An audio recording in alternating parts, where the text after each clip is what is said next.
Hello, podcast listeners and anime fans. This is Torin. And this is Andrew. And I almost read your name off the script. We've only done this for like 15 episodes. No big deal. It's color-coded for a reason, Torin. That threw me off because it's normally not. Normally, I'm the only one reading off the script. Welcome to our Spring 2022 Watch or Drop episode. It's that time again. Every 3 months. It goes quick. But new season's here, and this episode we're going to talk all about what we have checked out or what we want to check out in this current season. Normally I watch nearly everything that's airing, and this is the first time I'm not, so this is going to be weird. Yeah, you've been busy. On the other hand, have watched a lot of things. This is backwards. I don't like it. Before we get into all that, though, we will be covering, by recommendation, on our next episode, Pupa? P-U-P-A? Pupa? I watched an episode already. It's awful. Yeah, we asked for awful, and someone recommended this saying it was awful, and as far as I could tell, it's body horror, kinda, so it's probably awful. It's still not the worst thing I've ever seen on the internet. Yeah, was it Rule 32? Anyway. Yeah, we're going to watch that. It is a short, so definitely watch ahead, because it's... Or don't. If you just want to hear us. It's definitely 18 plus and also body horror, so. Yeah, or don't, and just listen to us talk about how horrible it is. Spoiler alert for these episodes, but they're only 4 episodes. So not much to spoil. With all that aside, though, Andrew, let's talk. What's the first one you want to talk about? Best of the season so far, Spy X Family, which is the only good spy family show about a spy who has to acquire a family for a mission. Because I remember you mentioned it a couple of seasons ago, another spy show that was bad. Oh, yeah. Shoot, I forget what it's called, but that is still in my queue. Yeah. This one is about the spy, a little girl with psychic powers who doesn't want to go back to the orphanage, and an assassin who needs a way to fake that she's normal to her brother. So she gets a husband. Yeah, I think that's part of the fun of it is no one in this family actually really wants to be in the family, but they're using the family as an excuse for their own ends. And I think Anya wants to be in the family because this is the most exciting thing in the world. Well, true, but she just wants to be there because she doesn't want to be in the orphanage, and it's fun, and it's entertaining. Not so much that she loves them and wants to be in a family type thing or whatever. Sure, I'm sure. But she's also 5, so yeah, I'm sure eventually it'll develop into them all liking being a family and wanting to be a family for happiness sake. But yeah, the way they get into it is really clever, and that's I think the part I like about it. She's psychic is a huge thing with the kid, but the way she uses her psychic powers is just amusing because it's exactly how a 5-year-old would use her psychic powers.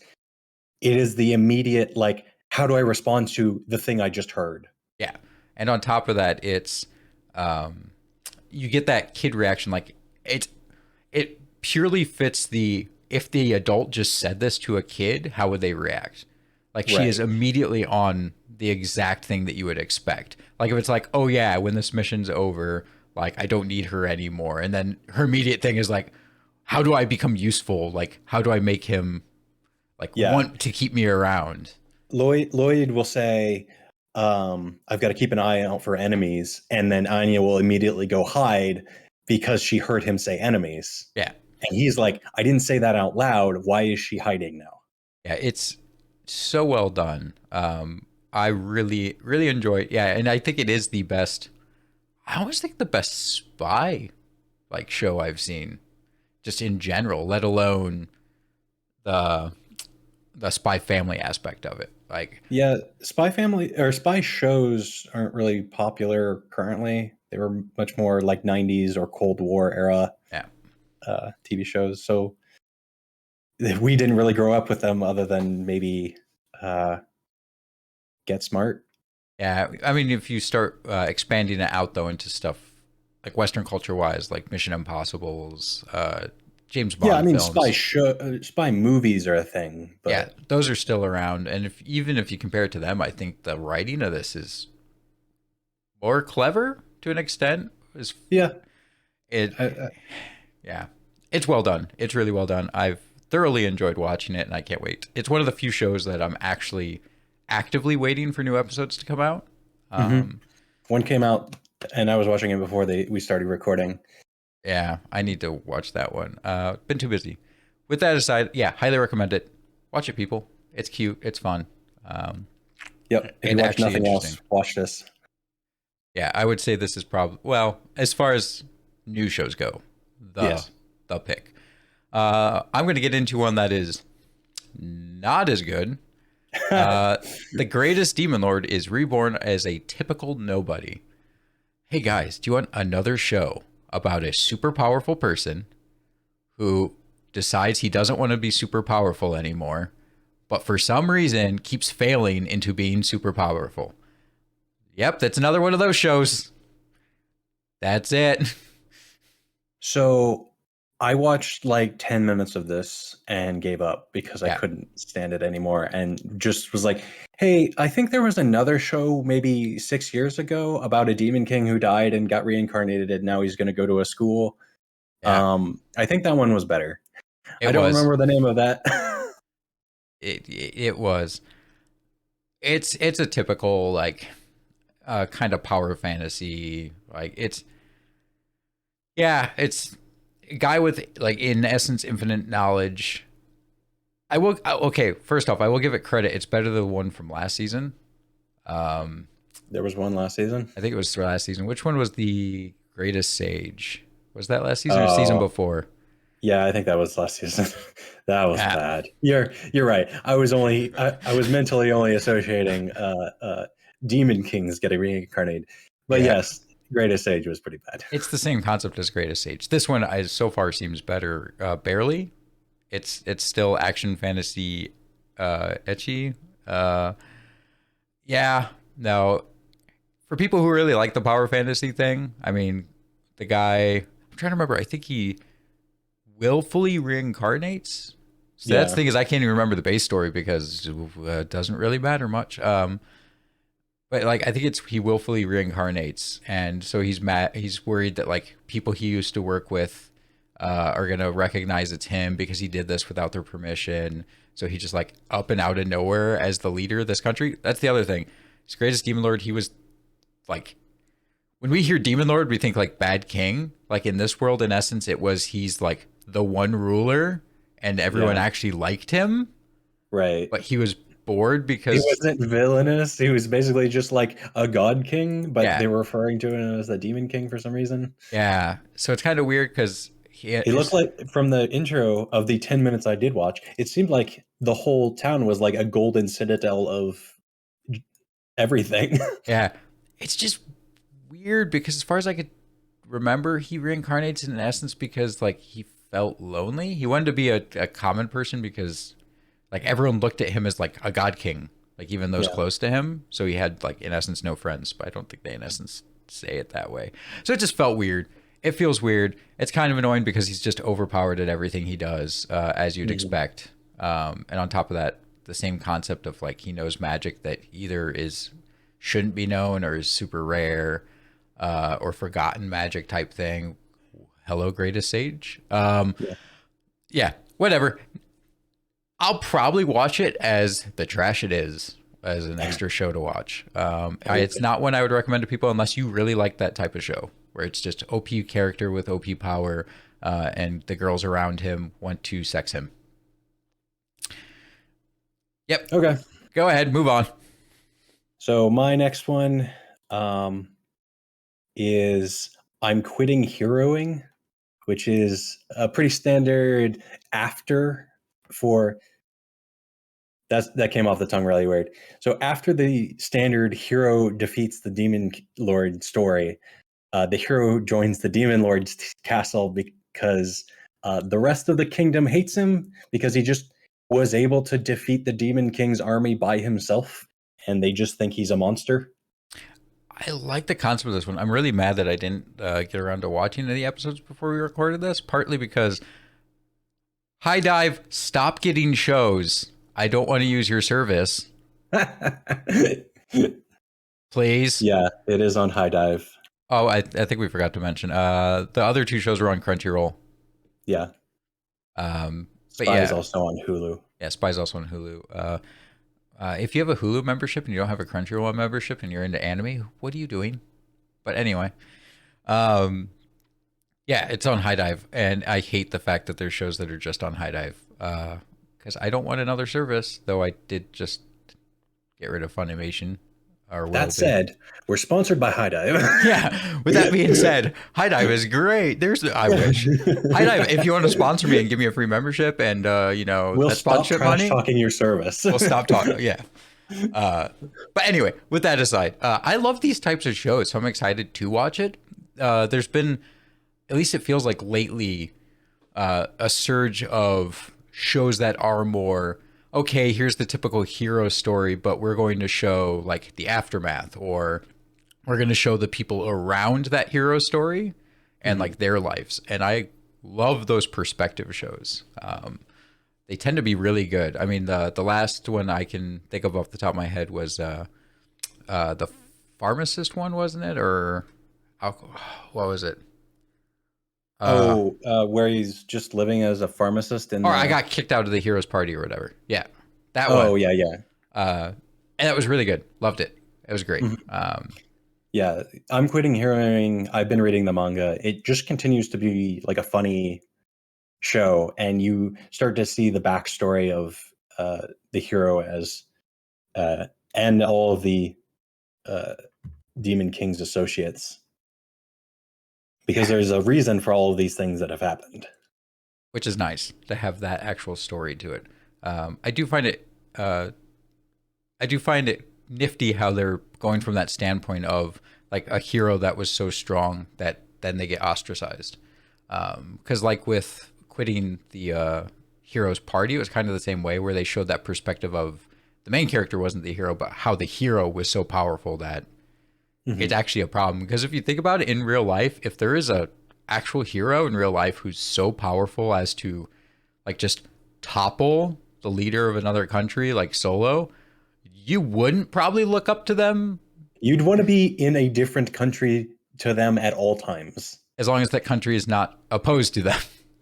Right. Yeah. You don't want to be anywhere close to them. Let's all live in Sweden. Like just all over there. Let's all go to neutral countries, because yeah, it would not be praising this person. Like there's a Solo nuclear bomb walking around. You would hate them / be concerned about them. Yes. So it's cool to see that perspective taken. Yeah, I love the sound of this show. So you've been enjoying it? Is it actually good?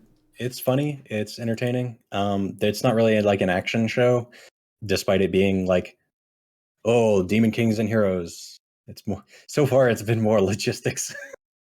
Okay, so that, I hate to keep making a parallel, but that is so similar to like kicking out of the hero party, where like it was labeled adventure, which I don't think this one's even labeled adventure. But like there was an adventure until like the very end of it. So okay, so this is comedy romance.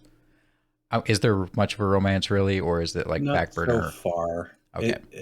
I don't see it happening. He flirts with one of the Demon King's associates, but she's rejecting him at every turn, and I don't see that going anywhere. I don't know if I don't remember it happening. Okay, I'm down for that. Even though I'm a trash who likes romances, I also like people not just jumping for no reason into romances.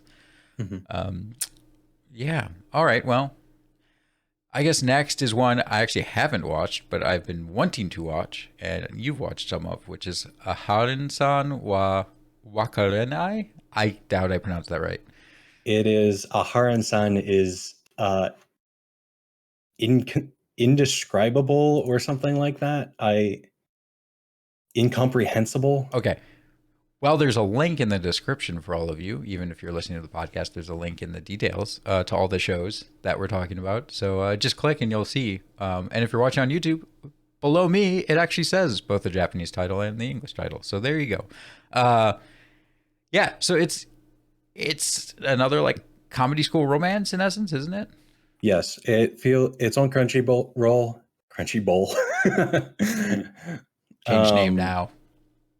I could Yeah. use go for a ramen bowl. Oh yeah. Um, it's kind of like Komi-san in that it's between like a well-meaning guy and a poorly communicating girl. They start a new school. They sit next to each other. Um, he can't remember her name, so he gets it off of her notebook, and she doesn't know. It's described in the first episode. She doesn't understand how far away, both physically and emotionally, she has to be to other people. So she's like crawling on him and like talking really close to his face. And Uh, like it's just kind they, of the opposite of Comey, where yeah, instead of being distant, she's super close. yes, for one day it's like they're dating, and then the next day she's like really distant. Okay. At least in the first episode, and then they figure out like a well-meaning closeness. But half the episodes of them taking notes are like right up next to each other or she's sitting on his lap. Which I've seen from the images that it looks like they're going for the like super small girl. Yes, Like, she's tiny and he's huge. okay. I hope they handle that well because you start to get into the creepiness when like a main female is in essence like portrayed as a child or Hmm. anime. I get that you're in essence a means for people to It explore stuff that's not appropriate. Yeah, he doesn't seem to do any of the dating part of it. It's more like getting to know this new girl. I think he mentions like he didn't have a lot of friends in middle school. Okay. So, Um, I mean, so this is him getting a new friend. it sounds like they're handling it pretty well. It's just something in anime that I really hope people start avoiding more.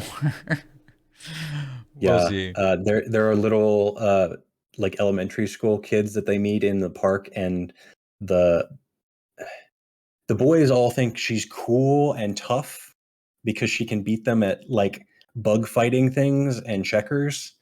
But Just there's the little girl who's jealous because she likes one of the boys. okay, but they kind of think she fits in because she's so small. I guess is Yeah, why the kids are like, "Oh, you're one of us," but yeah, basically. in reality, she's like a high schooler. Okay. Um, no, like I said, it sounds like they're handling it pretty well. So I am excited to check this one out. I just didn't get around to it. Even though it is on Crunchyroll, um, busyness is not fun. But I'm definitely going to check this one out because it does sound fun, especially Yeah. if it's taking that more laid back approach that kind of Comey did, where they're not pushing a romance as much as Mhm. a friendship that develops into one, Right. which is not common in romance anime.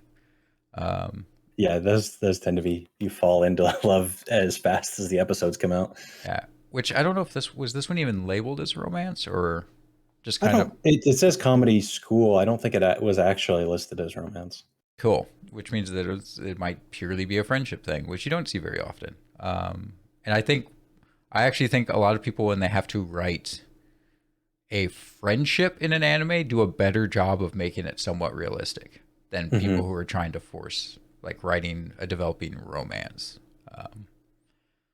That's because all these manga writers didn't experience a high school Whoa. romance. For some of them, that might be true. I will not say all of them. I'm sure for some of them that is true. Once again, I I mentioned will get dunked on random people in Japan. send all your hate mail to. I mean, you can email us at animedigression at gmail.com, but I will have to read it. He will not. Yeah, you just forward it to me. Yeah, I'll just set up a forward for like the next forever and just forward it. Anyway, let's move on to the next one because we're next two are fun ones. So I got a weirder one for the next one. It's the world of Otome games is tough for mobs, which is still an isekai, but the main character is in a female-focused dating sim, which he was forced to play by his sister. And then which is also the reason he died. He spent all weekend playing it for like 72 hours, and then tried to walk outside to get some food, and fell down the stairs and died, and woke up in this game. It's such a sad way to die, falling down the stairs. And he hates this world because the focus tends to be like, women are in charge of everything. Okay. To like a disgusting degree of like, men are all slaves. Okay, so that is. I mean, if it's to the point where in essence they're slaves, that I could see why he would hate it. It's not slavery, but it is very much like you can't go against your wife. Yeah, so and you can't go against your mother. Which I forget what that's called. Anyway, patriarchy. I thought patriarchy was the. No, I said matriarchy. Matriarchy. There we go. Yeah, I heard patriarchy. Yeah, matriarchy. Yeah, that is. I could see why he would not like that. I mean, I could see why even the opposite someone would not like. Gender inequality to that extreme is just. Yeah. You're not going to enjoy it.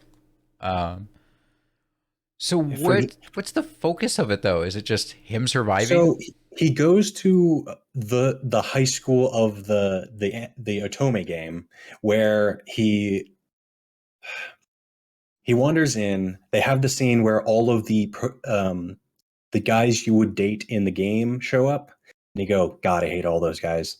And the character who is not the main character of the game shows up, and she's the one who's like flirting with those guys. And the character who is the main character of the game shows up, and she's just like a happy-go-lucky girl. Okay. And he's like, oh, I hate the happy-go-lucky girl because she's the main character. But then it starts turning out that she's not the main character in this. It's the new girl he doesn't know. Oh, okay. So it's kind of a spin on he's supposed to have inside knowledge of this world. And he does, because he spends the first episode going to some end game dungeon and looting like end game gear. Okay, which is weird because this is like an Otome game. Okay, yeah, this seems. He does it to get loot, money, and a giant robot.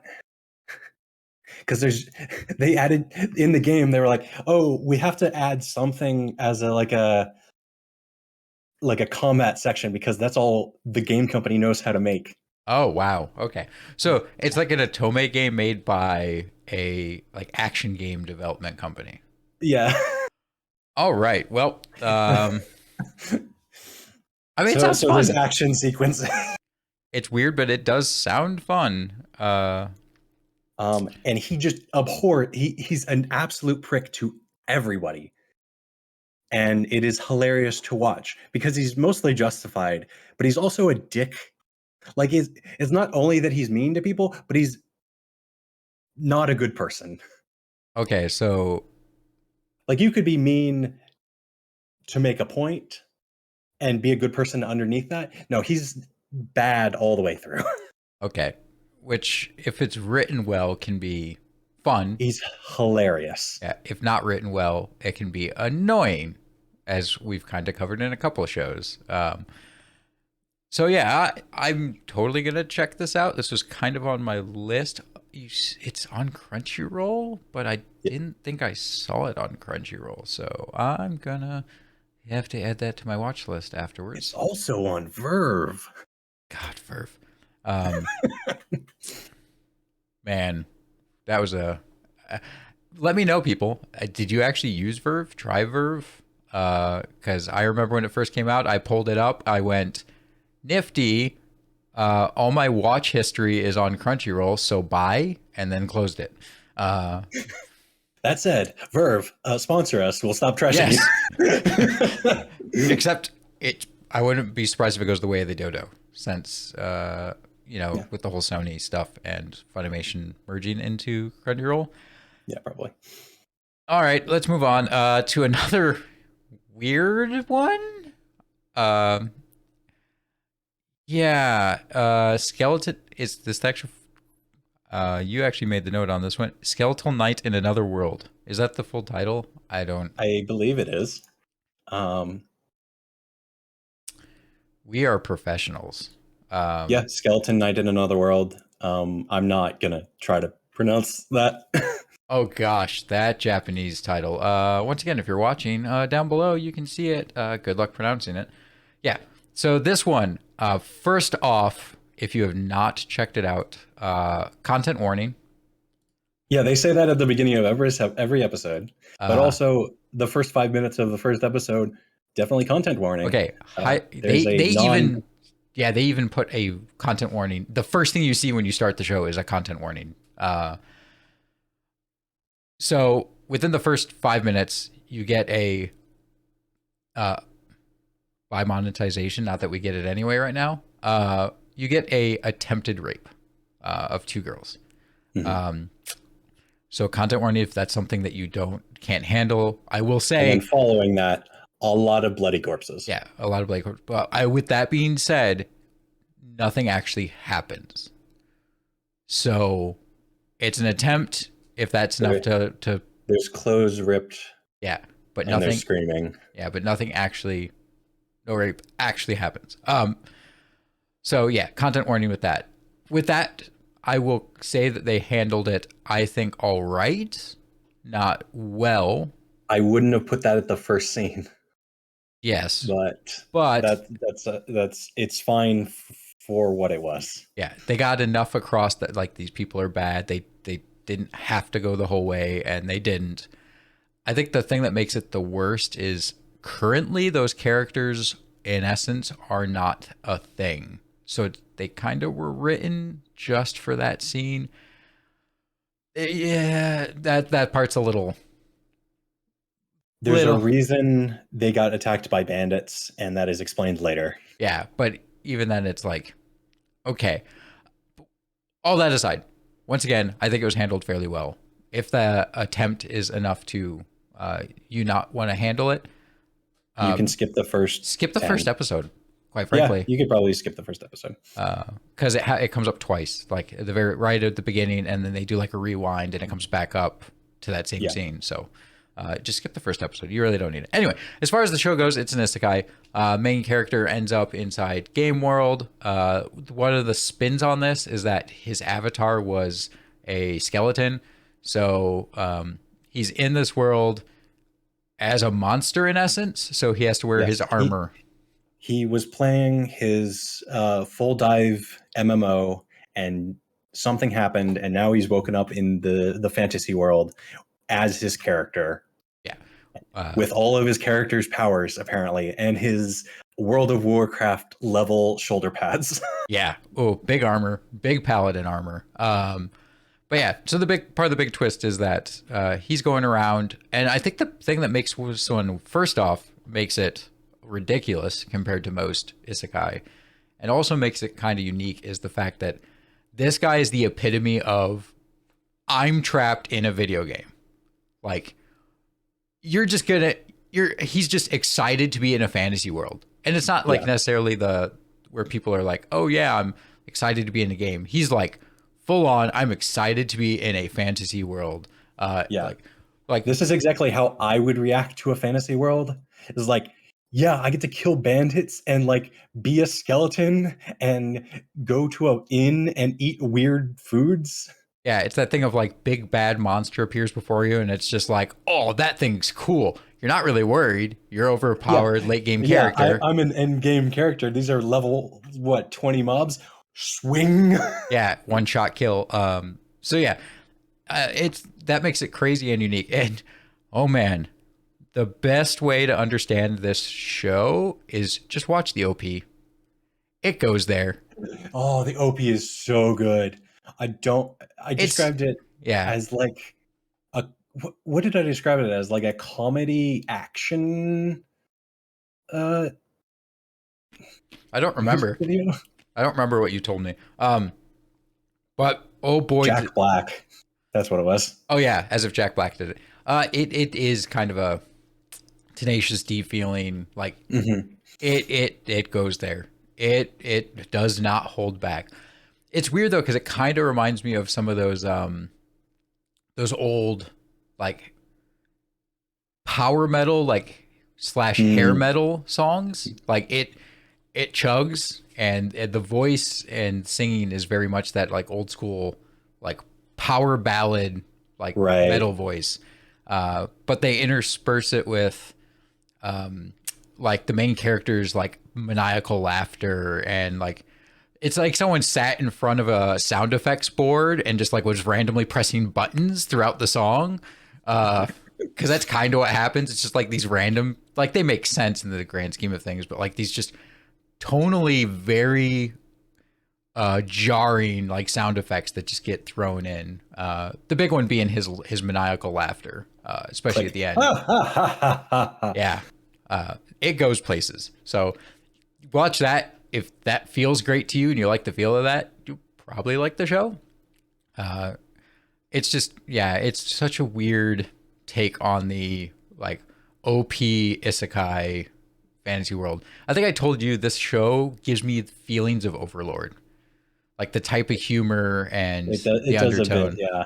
And there's also a skeleton protagonist.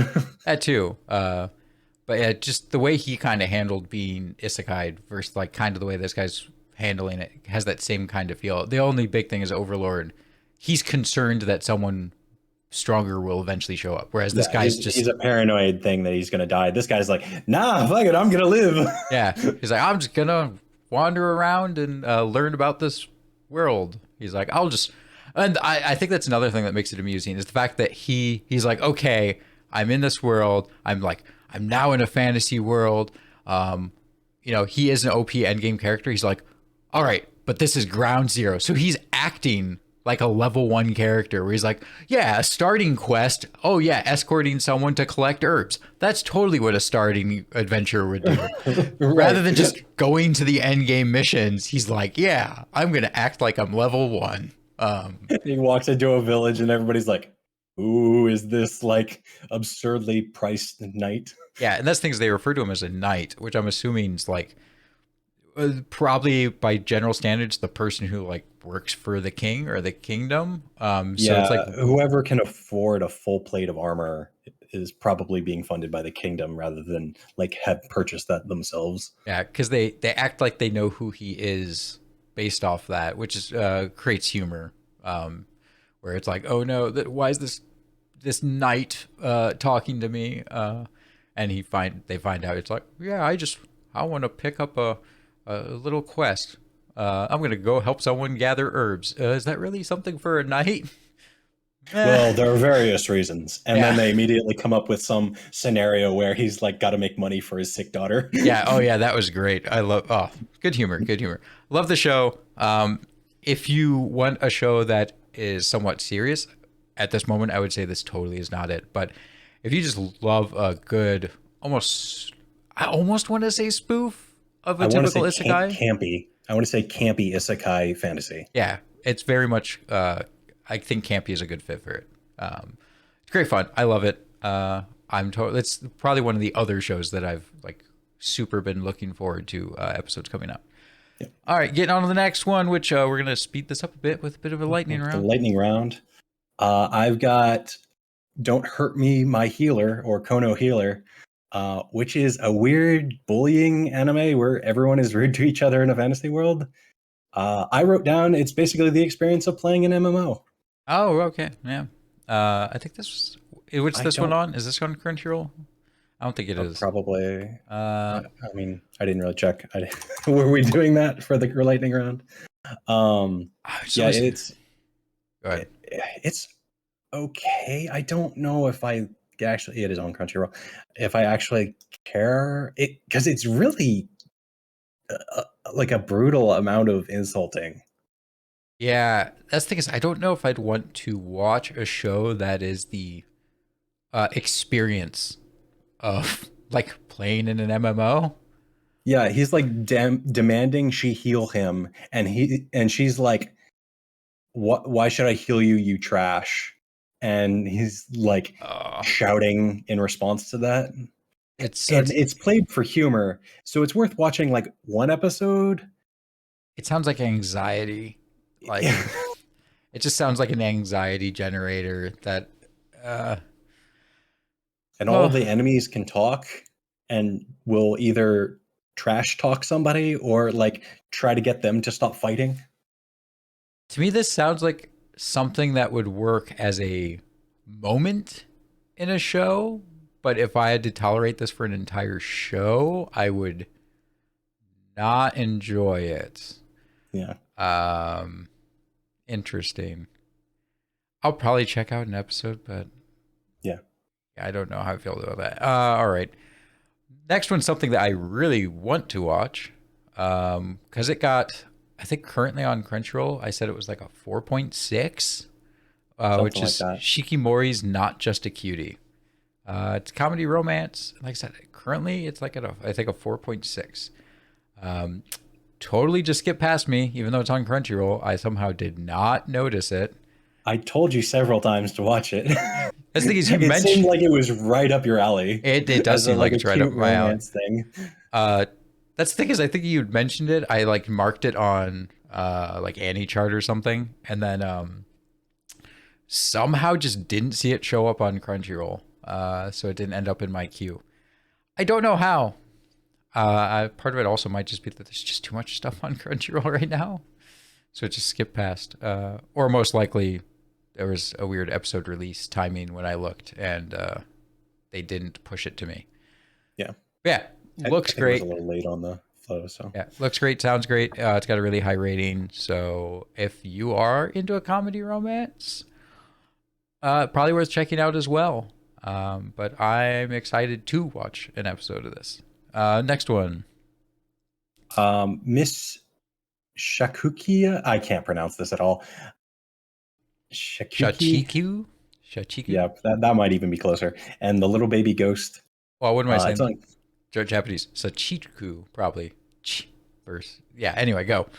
it's on Crunchyroll. It's a cute show about a woman stuck at work when various ghosts and spirit show up to either cheer her up or try to get her to go home because she's overworking and she's gonna die at her job. This sounds so cute.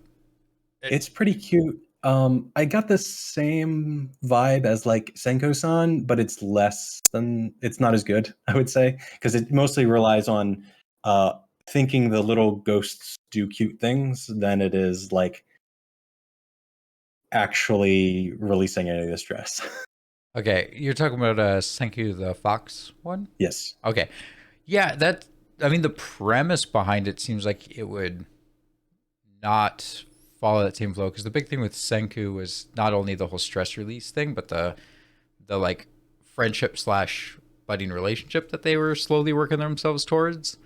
Yeah, this is more I'm taking care of new children or Yeah. which who occasionally get themselves into goofs as they're trying to take care of me. Like Okay. she's like, "Oh man, I need to wash my shirt, but I can't throw it in it's a dress shirt, so I can't throw it in the laundry. I'll just wear my shirt from yesterday." And she goes to work and they're both two of them are sitting in her room and they turn around and like, "We're going to wash her shirt for her." And then they try and fail and then they get in an argument and rip the shirt. And then they go out and try to buy a shirt for her. Okay. So it's like two little kids trying to buy a shirt with 150 yen. Oh God. Okay. I don't know how I feel about this with the explanation. Is it good? Bad? I mean, is it enjoyable? I give it a 6. Okay. Like it's good enough to watch for me, but I wouldn't recommend it unless you really like cute blobs. All right. Interesting. I'll probably check out an episode, but yeah, if it's like a 6, I don't. To me, it almost seems that if you took the time to watch an episode, you might like keep watching it. But Yeah, I would recommend watching like one episode because that will get, or even like half of the episode will get you the premise for the rest of the show. Okay, so The intro is good though. so 3 episode The intro rule not song is necessary. good. Yeah. No 3 episode necessary. Watch half episode, see if worthwhile. All right. Anyway, lightning round. So let's move on. Now we're getting into continuing shows. So spoiler alert for any show that has more than one episode and it's continuing right now. Yeah, spoilers. You've been warned. If you leave here at this moment, thank you. Let us know stuff we should watch, stuff we should do, what you're watching. Anyway, getting into it. One of the highlights, and I'm so glad the show is back, Ascendance of a Bookworm. Oh, it's so good. I love this show so much. It's such a good show. I'm so glad it's back. This was one where, yeah, when I saw it was coming back, I was super stoked. And so far has not disappointed me. No, it's still excellent. It's just a continuation of the previous season. Yeah, it follows it pretty well. She invents the Gutenberg press and doesn't seem to realize the problems involved. Yeah, no. I do like how now they're starting to get more into the consequence of her creations. Right. She invented a new form of ink. I did the finger thing on a on a audio podcast. Yep. I mean, and to my knowledge, immediately is hunted by the Ink Guild. Yeah, who's not happy? To your credit, I mean, over half of our audience does watch, or at least they do the YouTube. Whether they watch it or not, I don't know. Yeah, they might just put it on in the background. So anyway, yeah, no, it's really nice to see that consequence, which is like, hey, you're a person who seemingly is a genius. Like you're creating things that no one thought of out of nowhere constantly. Not like, hey, she invented something cool. It's like it's basically every episode she invents something new. And they're all hits and successes. It's like she hasn't created a single quote unquote failure from the perspective of outside people. We know that she failed numerous times at the beginning to try to find some sort of viable way to make a book, to make paper / ink or whatever. They don't. As far as they're concerned, every single thing she's ever done has been a huge success and wildly creative. So yeah, obviously some people are going to look at this and say, she's a golden goose. We want her or want her to not be a thing. Yeah, we either are going to marry her into the family, kidnap her, or kill her. Yeah. She is going to not exist or be ours. So it's nice to see them start to explore into that. First, the premise with the Ink Guild, where it's like, you literally just cut our business, our monopoly. You're like killing our monopoly on ink. Yeah. Screw you. And on top of that, this idea of her having to be tied to a noble. They've mentioned this before, but now they're really getting to the point where they're like, hey, we know you love your family and stuff. You need to be tied to a noble. Not only because of your inventions, but because your level of magic power is so strong, if you are not tied to a noble, you will be kidnapped and forced to breed kids. Yeah. It's like, yeah, she needs to start actually being part of this world rather than just existing in it. So love to see that. Love to see them like start expanding into her, as I mentioned, just not being in the world, but having to be part of this world. It's great to see. Love it. The big thing right now is that she has to live at the cathedral, the church, because of winter approaching, and she wouldn't be able to traverse home and back to the church, which is bad when she has to dump magic energy to not blow up. So she has to now live there. So we're starting to see this idea also. The homesickness of a girl who, before she came into this world, was definitely like a homebody who spent a lot of time with her family. And in this world is kind of a homebody who spends a lot of time with her family. So it is nice to see them delve more into that inner relationship of like how like she likes the head priest, but at the same time he can't quite fill that role, but he's willing to apparently try. Yeah, I don't think she sees him as a um like a father figure. I think she sees him as a respectable adult who's working in her best interests Yeah. and understands that she has other people's memories in her head because they covered that in the previous season. Yeah. So I have a feeling this season's going to focus more on them developing a relationship with her being trapped there and him kind of I having to think it's fill going that to be role. focused on the noble side of the Yeah. thing So, more than the build up. but we'll see. I'm super excited, super ecstatic. I love this show so much. It is funny enough for being a slice of life, does delve a lot into other things, especially now. I'm starting to Mhm. wonder if these later seasons are going to be sadly less slice of life. There is I a I longing. feel like there's going to be some darkness in the next season Yeah. or this season. There's that small part of me that has that longing of wanting to maintain the laissez-faire of like the first season, and just that adventure of her just trying to make a book. Mhm. But I like it. It's a change, but I still thoroughly enjoy it. So go ahead and let's talk about another continuing show. Oh man, here comes Shield Hero again, as we mentioned. Yeah, we just covered it for those who didn't watch that episode or listen to it. What are you doing? Don't you like to hear me rant? Though I did have someone tell me they did not like my takes on some of the stuff or do not agree entirely with my takes. Engagement. Yep, engagement. I'm fine with this either way. I don't know, man. I just think that the show, since he is not against the entire world, it just doesn't feel like as good of a show. And this season kind of I feel definitely, like we're finally moving forward with the overarching plot of the waves, yeah. despite it being a side thing to go deal with the Oh giant yeah, turtle. except the entire second season, which has nothing to do with the waves. Anyway, I I just have less interest. Like this entire second season, I just really don't care.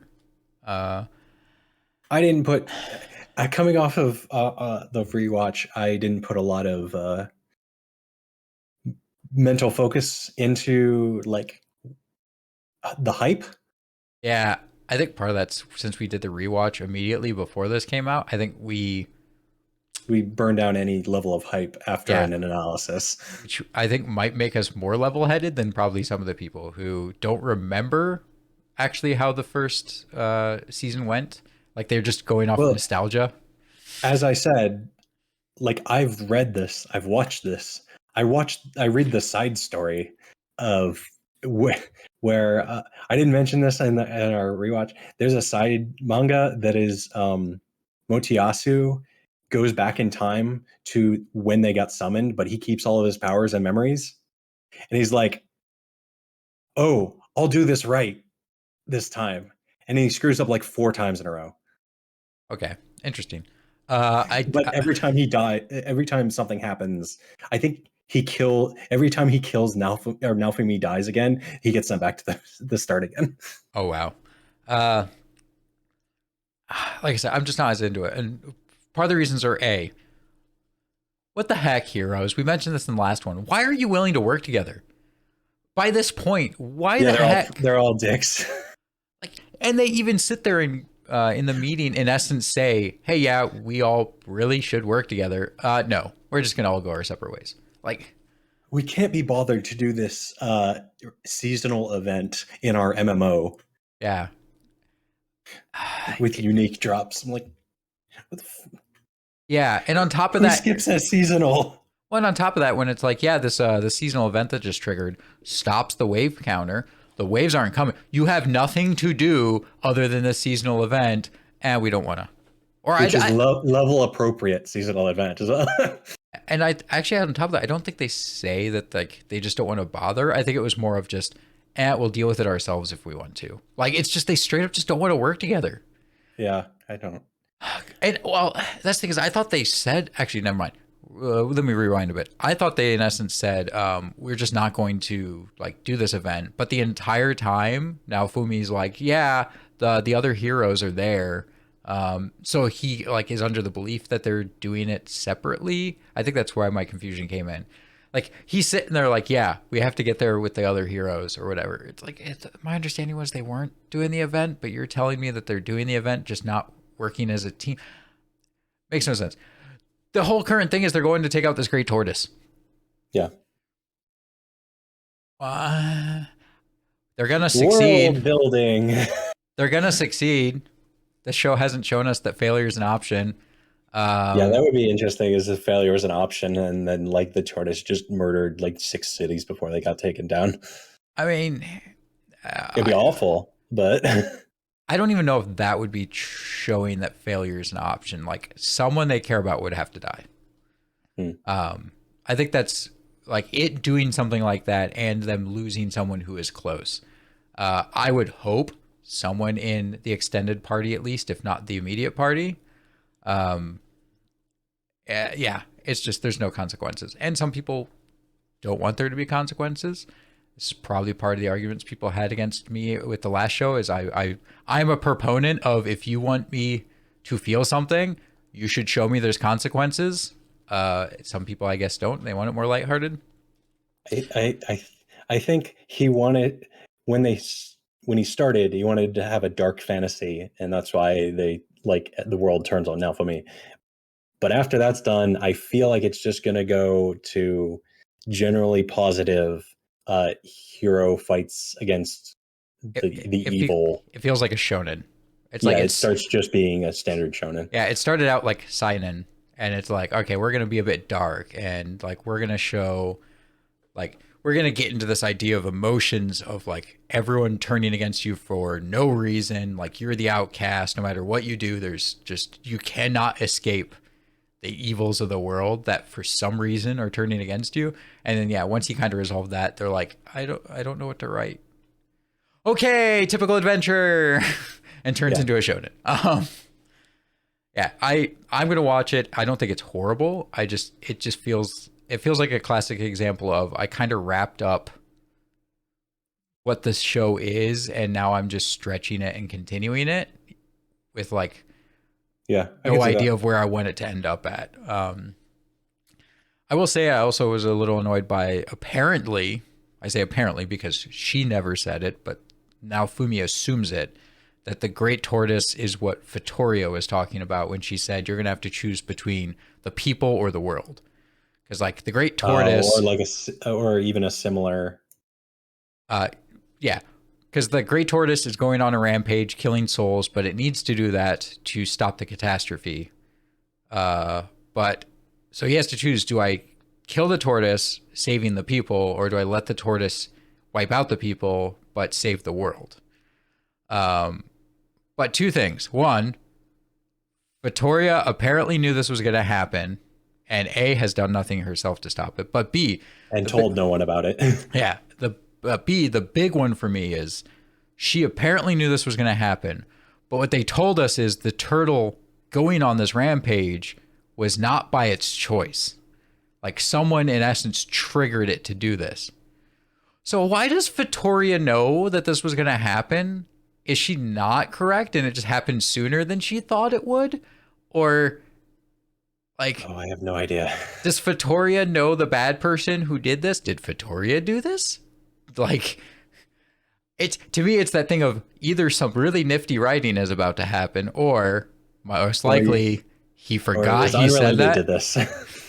Yeah, I think it's just he forgot. He's like, I want this turtle thing to happen, and Vittoria is going to like point to it, but then when it came to the whole, ooh, wouldn't it be nifty if like someone set the turtle to do this and not that the turtle did this, and then like forgot that he mentioned Vittoria. Like, yeah, it just feels like he forgot his own writing. Anyway, it's more Shield Hero. Yeah, go ahead. Wait, no, that was yours. That was mine. Yep. You immediately went on a rant already. Shield Hero. We just came off the first season, so I'm still a little about Shield Hero. Don't get me wrong, people. I do still like it. Just go on. Move on. Komi-san. It's on Netflix. It's more Komi-san. It actually feels more like a romance than the second half of the season. Yeah. of last season. For how much I like Komi-san, I have not watched an episode because it's on Netflix. First off, I'm assuming they're still like Japanese only Netflix, yeah. I think. I will find a way to watch this. I'm not going to talk about how I will find a way to watch this. People, I do not approve of getting around copyright and licensing laws, but all you got to do is use a VPN. Yeah, well, yeah, we'll say that. We'll go with that method. Yep. Speaking of which, NordVPN, any of you guys, if you want to sponsor us. We really sound like we're desperate for money. Yeah. It's just a lot easier for me to watch all these anime if it can be my job. No. It's just going to be the joke now that we'll never accept a sponsor even when people actually want to sponsor us just because we love to yell. We only accept sponsors from companies who are out of business. Yeah, there we go. Or ones who are dying, apparently. That service like 10 years ago that sent out like nerdy boxes of things. Oh God, there's so many of those. I can't even remember which one you're talking about. Like the original. I don't remember. We accept sponsorship from that one. Loot Crate? Is that what Loot Crate? Are they not a thing anymore? I don't know. I've never heard them advertise in the past like year or two. Either way, so. Loot Crate if you want to sponsor us. Anyway, it's Komi-san. It's more Komi-san from what I've heard. I can't imagine they're going to butcher it. You've watched some, you said? Yep, it's cute. It's, I think, better than the second half of the first season. I mean, that's a bar that's pretty easy to go over, so... I wouldn't put it up next to the first episode, but we're not introducing random new characters. We're getting more interactions with Tadano and Komi. Okay. That's what I want to see.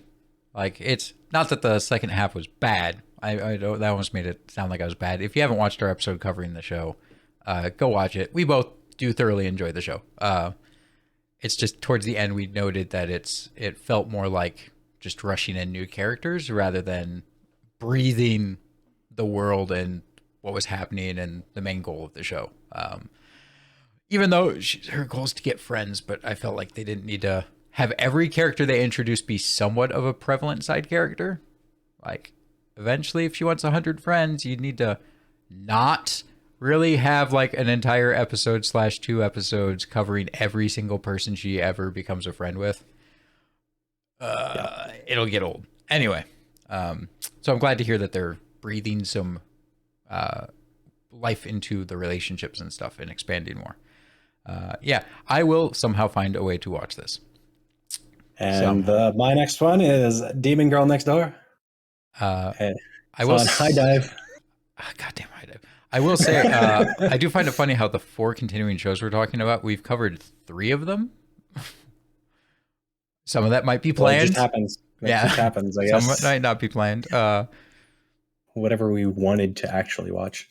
Yeah, but no, Ascendance we haven't covered. I think there's just too much. Otherwise, I would love to cover that one. Maybe eventually. There's like a bunch of episodes of that. So I'm assuming Demon Girl Next Door is a lot of the same stuff that I somewhat did not like / stuff I did like.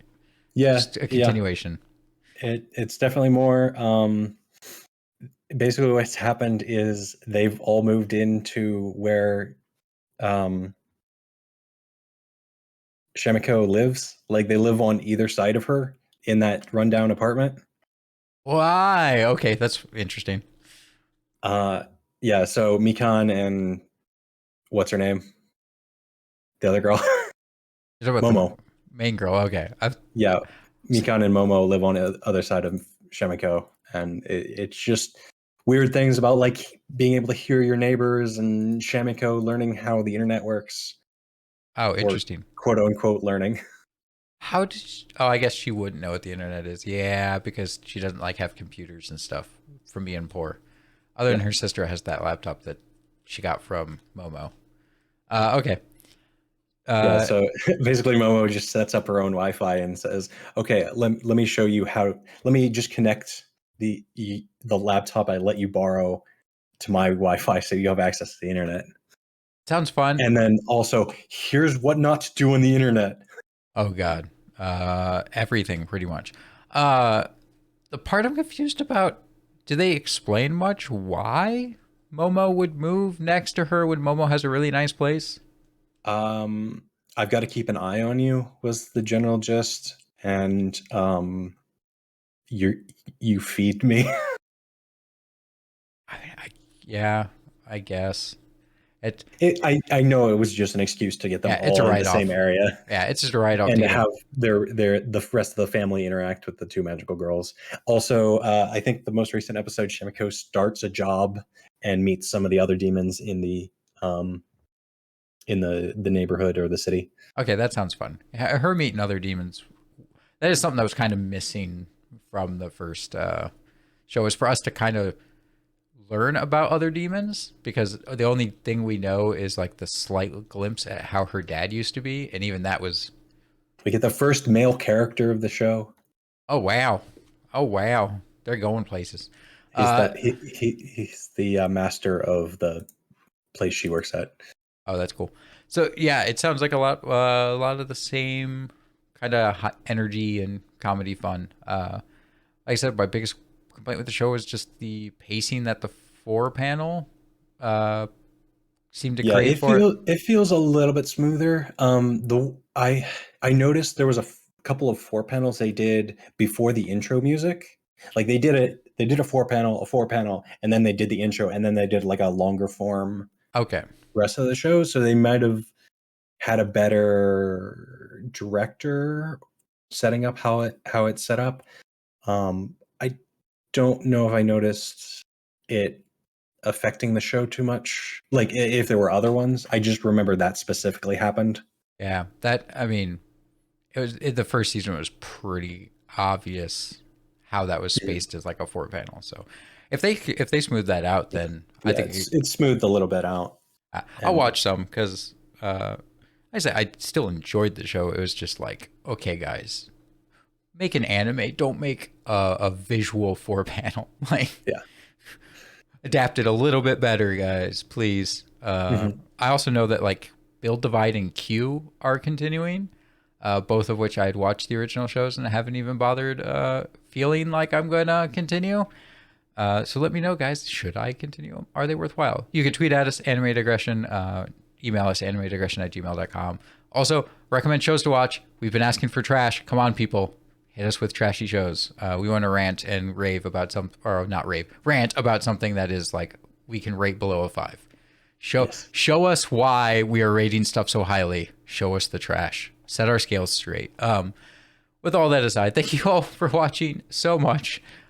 We hope to catch you at the next episode, which is Papa Poopa. I don't know how to pronounce it. Bye. Bye.